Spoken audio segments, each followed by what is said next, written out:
দর্শক আসসালামু আলাইকুম। এমএসআই ডাক ফার্মে আপনাদের সবাইকে স্বাগতম। আজকে উপস্থিত হয়েছি নতুন একটা ভিডিও নিয়ে। দর্শক, আজকে যে ওয়েদারটা, সেই ওয়েদারের মধ্যে আসলে হাঁসের মেডিসিনের মধ্যে ইসেল আর AD3 খুব ভালো কাজ করবে। কেন, গত কয়েকদিন খুব ভালো গরম থাকার পরে আজকে যে ওয়েদারটা যেরকম ঠান্ডা, এই ঠান্ডা অবস্থায় আপনার হাঁসকে যদি ইসেল অথবা AD3 এই ধরনের মেডিসিন ব্যবহার করেন, তাহলে আপনার এই হাঁসে খুব ভালো কাজ করবে। এই হাঁসের মধ্যে খুব ভালো একটা কাজ করবে। তাই সবসময় চিন্তা করবেন আসলে কোন সময় কোন মেডিসিন দেওয়া উপযুক্ত একটা টাইম। আসলে এই মেডিসিন আমরা দিলেই যে হাঁসের পেটের মধ্যে কাজ করবে ঠিক এরকম কিছু না।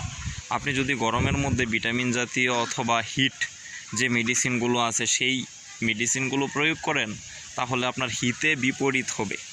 আজকে যে ওয়েদারটা আছে, এই ওয়েদারের মধ্যে আপনি ইসেল AD3 চালাতে পারেন। আপনারা সবসময় মনে রাখবেন, ভিটামিন জাতীয় মেডিসিন যা আছে সবগুলোই আপনার ঠান্ডা আবহাওয়াতে দিতে হয়, তাহলে খুব ভালো একটা কাজ করে। আর অবশ্যই আপনার হাঁসকে কৃমি মুক্ত করবেন। কৃমিতে আক্রান্ত হলে আপনার হাঁসকে আপনার হাঁসে খাবার খাবে প্রচুর, কিন্তু প্রোডাকশন আসবে খুব কম।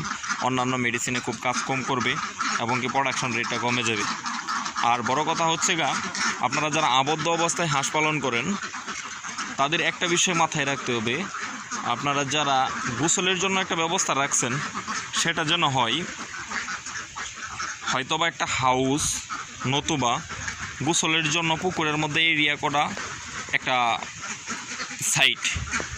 যদি আপনারা হাউস করেন, হাউসটা ঠিক এরকম হবে। হাউসটা হবে লম্বালম্বি এবং কি উঠা নামার জায়গাটা যেন খুবই মসৃণ হয়, খুব সহজেই যেন উঠতে পারে। আসলে একটা দিক চিন্তা করবেন, যখন একজন প্রেগনেন্সি মহিলা যখন পরিশ্রম করে অথবা পুকুরে উঠা নামা করে, তখন কিন্তু তার বডির মধ্যে একটা খুব প্রেশার পড়ে। ঠিক প্রেগনেন্সি মহিলার সাথে আপনি এই ডিম পাড়া হাঁসকে তুলনা করতে পারেন। যদিও কথাটা কতটা প্রাসঙ্গিক আমি জানি না, তবে আমার সামনে উদাহরণস্বরূপ সেরকম একটা দিক পাইছি বলে আমি এটা উদাহরণ হিসাবে দিয়ে দিছি, কিছু মনে নেবেন না। আর আপনারা এই হাউজের মধ্যে যে পানিটা আপনি চেঞ্জ করবেন, আপনার হাউসটা এমনভাবে ডিজাইন করবেন যেন ওই হাউজের যে সাইড দিয়ে আপনি পানি ছাড়বেন, মানে পানিটা ছাড়তে দেরি হয়, সবগুলো পানি একবারে নামতে দেরি না হয়, কোনো স্থানের মধ্যে যেন পানি আটকে না থাকে। আর আপনারা যারা হাউজের মধ্যে হাঁস পালনের চিন্তা ভাবনা করতেছেন, তারা অবশ্যই বিকল্প একটা ব্যবস্থা রাখবেন, যে আমার বিদ্যুতের যদি কোনো সময় ঘাটতি থাকে, যদি আমাদের এখানে বিদ্যুতের সমস্যা করে, তারপরেও যেন আমার এই হাঁস খামারে কোনো ব্যাঘাত না ঘটে। সেজন্যই আমি একটা রিজার্ভ ট্যাঙ্কি রাখছি। ওই আমার বাড়ি থেকে দূর থেকে আসতেছে পানি, আমার বাড়িতে 1000 লিটারের একটা ট্যাঙ্কি দিছি, যেন একবেলা কারেন্ট না থাকলেও যাতে আমি 2 বার এই হাঁসের পানিটার ব্যবস্থা রাখতে পারি। হয়তো বা আমার এই ট্যাঙ্কিটা ছোটো, আপনারা চেষ্টা করবেন মিনিমাম বড় একটা ট্যাঙ্কি রাখার জন্য, যেন 1 থেকে 2 দিন বিদ্যুৎ না থাকলেও আপনার হাঁসের যেন কোনো ব্যাঘাত না ঘটে। প্রিয় দর্শক, আসলে পরিকল্পিতভাবে সিস্টেম গুছিয়ে যদি আপনি ব্যবসা না করতে পারেন, একটু ভুলের কারণে আর্থিক ক্ষতিগ্রস্ততার মধ্যে পড়বেন। তাই পরিকল্পিতভাবে ব্যবসাটা সাজান, পরিকল্পিতভাবে ব্যবসাটা গুছান, অবশ্যই লাভ আছে ইনশাল্লাহ। প্রিয় দর্শক, আবদ্ধ অবস্থায় বলেন আর প্রাকৃতিক অবস্থায় বলেন, হাঁস সম্পূর্ণটাই ডিপেন্ডেন্ট খাবারের উপরে। আপনার হাঁসে খাবারে ব্যাঘাত ঘটবে, আপনি লস করবেন। প্রাকৃতিক অবস্থায় যেহেতু আপনার সোর্স মাঠের মধ্যে খাবার একটু কম থাকলে যদি প্রোডাকশন নেমে যায়, তাহলে আপনি এত একটা লসের সম্মুখীন হবেন না। আবদ্ধ অবস্থায় যদি আপনার প্রোডাকশন ফল্ট করে অথবা খাবার খাওয়িয়ে যখন ডিম আসে না, তখন যে লসটা করেন প্রাকৃতিক অবস্থার চেয়েও অনেক বেশি হয়। তাই ভালো মানের কম টাকার মধ্যে পুষ্টিকর একটা খাবার পাশে রাখেন, অবশ্যই লাভবান হবেন ইনশাল্লাহ। দর্শক, এই দেখেন একটা ফিড, এই ফিডটা আমি আমার এখানে তৈরি করতেছি 45 টাকা কেজি। আর এই ফিডটা খাওয়ানোর ফলে পার পিস হাঁসের আমার প্রতিদিন খরচ হয় 60 টাকা।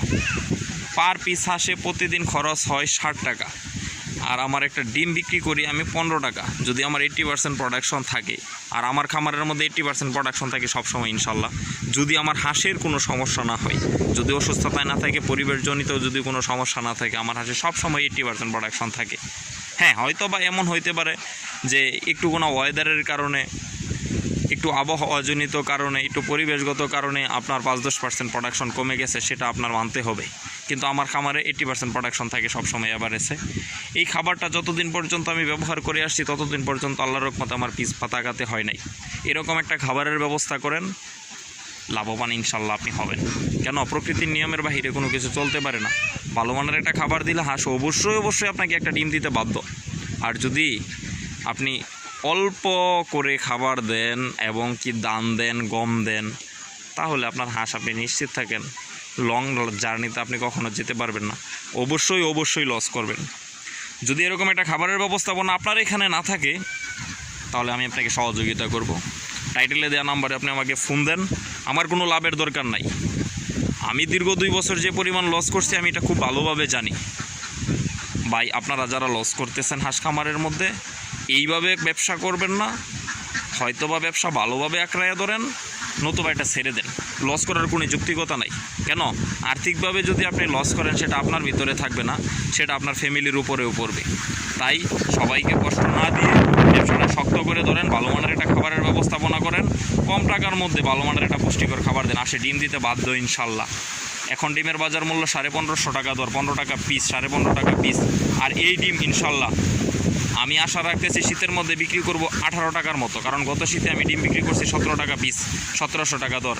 এই শীতের মধ্যে ইনশাল্লাহ অবশ্যই ডিমের বাজার মূল্য 18 টাকার উপরে থাকবে, এমনকি আশা করতেছি 19 টাকাও থাকতে পারে। তাইলে এরকম দরে ডিম বিক্রি করার পরেও যদি আবদ্ধ খামারের মধ্যে আপনি লাভবান হতে না পারেন, তাহলে সেই ব্যবসা আপনার জন্য না। শুধু ভালো মানের একটা খাবার ব্যবস্থাপনা করেন আর পরিবেশটা সুস্থ রাখেন, কিছু দিক নির্দেশনা ফলো করেন, অবশ্যই লাভবান হবেন ইনশাল্লাহ। যদি আপনাদের এখানে এই খাবারের ব্যবস্থাপনা না থাকে আমার নাম্বারে কল দেন, অবশ্যই আমি আপনাকে খাবার দিতে সহযোগিতা করব ইনশাল্লাহ। যদি এই চ্যানেলটা আপনাদের কাছে তথ্যবহুল মনে হয়, যদি মনে হয় যে আসলে এই চ্যানেলটার মাধ্যমে আমি বিন্দু পরিমাণ উপকৃত হয়েছি, প্লিজ চ্যানেলটা সাবস্ক্রাইব করে পাশে থাকেন, একটা লাইক দেন। পরবর্তীতে একটা নতুন ভিডিও বানাতে আমার অনেক বেশি আনন্দ লাগবে। আজকের মতো এখানেই রাখছি, দেখা হবে পরবর্তীতে নতুন একটা ভিডিওতে। সে পর্যন্ত ভালো থাকবেন। আসসালামু আলাইকুম।